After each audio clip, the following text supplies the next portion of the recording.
Hi guys, Darth Deuces here with another action figure review, and today we're going to take a look at a different figure.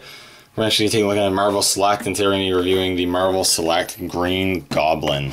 Now the packaging is quite big, so I can't get it on the screen here, so we'll just pick up the camera here.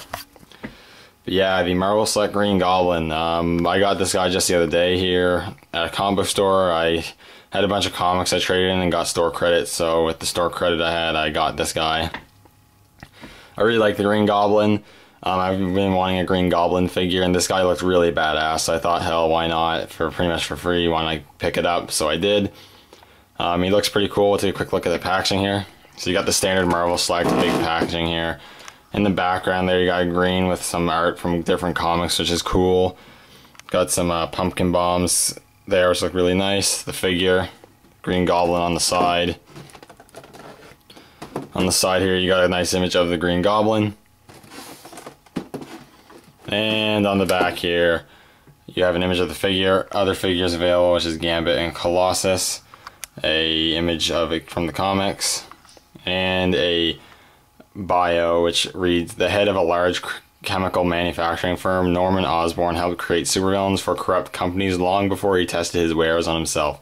Becoming smarter and super strong, but dangerously unbalanced, Osborn set out to take over New York City crime world as the Green Goblin, which brought him into conflict with Spider-Man.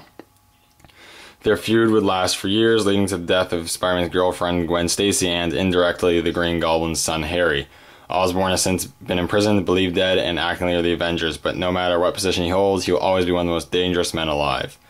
So really cool. There was actually a previous release of the Green Goblin in the Marvel Select line, which had the which was a more classic look for the Green Goblin. It had a unmasked Spider-Man little figurine with them. I got the articulated one. I was more interested in the articulated one. This is a bit more of a more modern look for the Green Goblin, which is also why I wanted it too. So really cool. Packaging nice, but let's take him out and get a closer look at the figure inside. Now we have the figure of the packaging. This is a pretty cool figure. I really do like this guy a lot. He's a really nice looking Green Goblin. The sculpt's really nice. The paint's really good. Articulation's okay. He's not super articulated. Like, you're not going to be able to get like Marvel Legends kind of poses out of him, but he still has a decent range of movement that you can definitely alter the poses up a bit. Made some cool little accessories and whatnot, so we'll take a closer look at him. And first we gotta take a look at the head sculpt.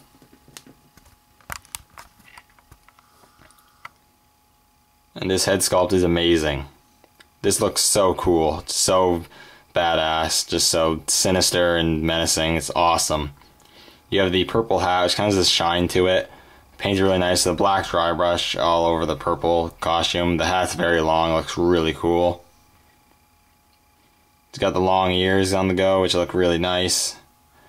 You got that huge grin, kind of almost Joker-like, which is really cool. The big teeth, which are painted really nicely and has some nice sculpting work. You have green, darker green for the lips, and you got like a green wash over the lighter green for the mask. The yellow eyes, which look really nice. One is bigger than the other, which is really cool. And you definitely get the sense of insanity and evil out of this head. It just looks very, very good.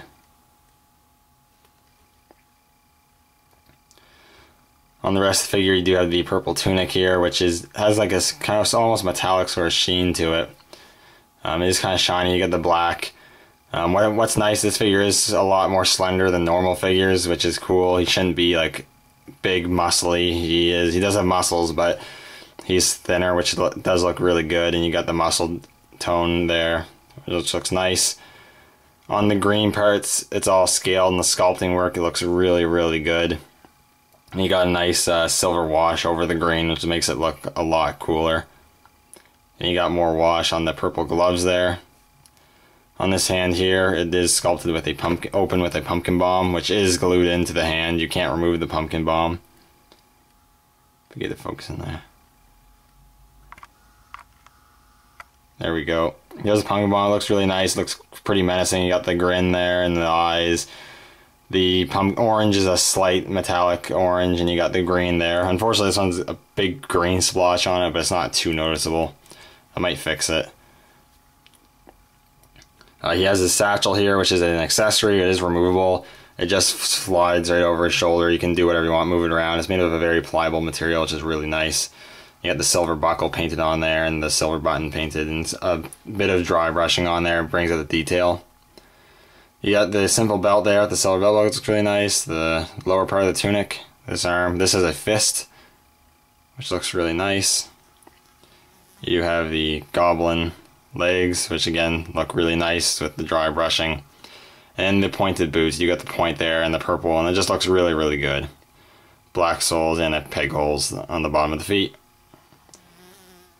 And overall, this is a really, really nice looking figure. Like, I just can't get over the head sculpt. The head sculpt is awesome. Looks absolutely epic. Setting him down here. Going over articulation. He does have a ball joint at the head, but you're not going to get a whole lot of up and down, up motion, a little bit of down, a little bit of pivot, and mainly rotation. One thing is I do wish he had more up motion, but it's not a huge deal. Ball hinges at the shoulders, which move out a decent amount and rotate. You have ball hinges at the elbow, which move at about a 90 degree, and they rotate. You got swivels at the wrist, a swivel at the belt or the waist, a ball hinge sort of joint at the hips, so you can get those glider poses. And they also kick out quite a bit and back a little bit. You have ball hinges at the the knees, which bend at about 90 degrees, which is not bad. They rotate. You don't have any boot swivel, but you do have a hinge at the ankles as well as a rocker, which is really nice that they include that. It is pretty pivotal to get him on the glider, which I will show in a minute.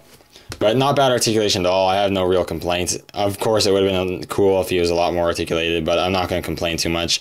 It's what I expect with a Marvel Select figure. Now, in terms of accessories, like I said, he does have the satchel, which is a nice accessory. I do like it.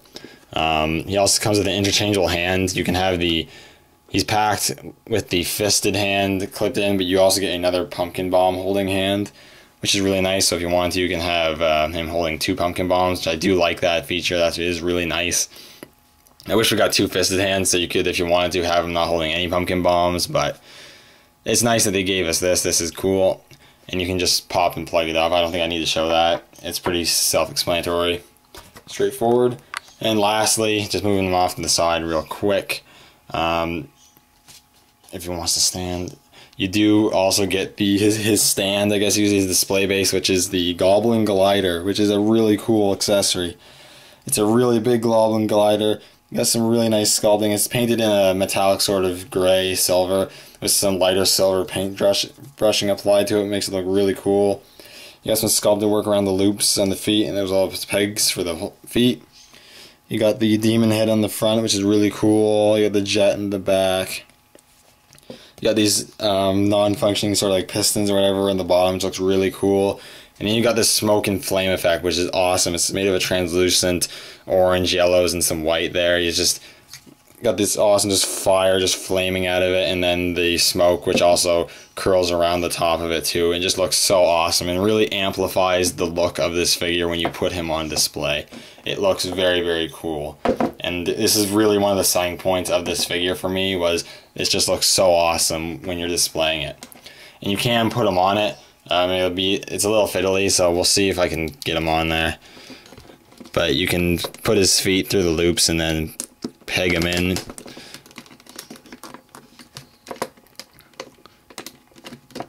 Do it here. And then you're gonna have to make him look right, and you'll have to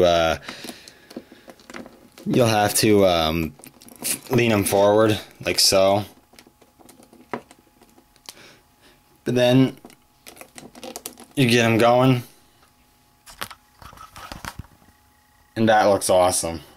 Like, you can't really argue that. That looks awesome with all the fire effect, the Goblin Glider taking off, and him just looking awesome. It's just very cool looking. I really like it. So overall, I think this is a really great figure. Definitely a good addition to the Marvel Select line. If you collect the Marvel Select line, and if you're a fan of the character, I highly recommend picking it up.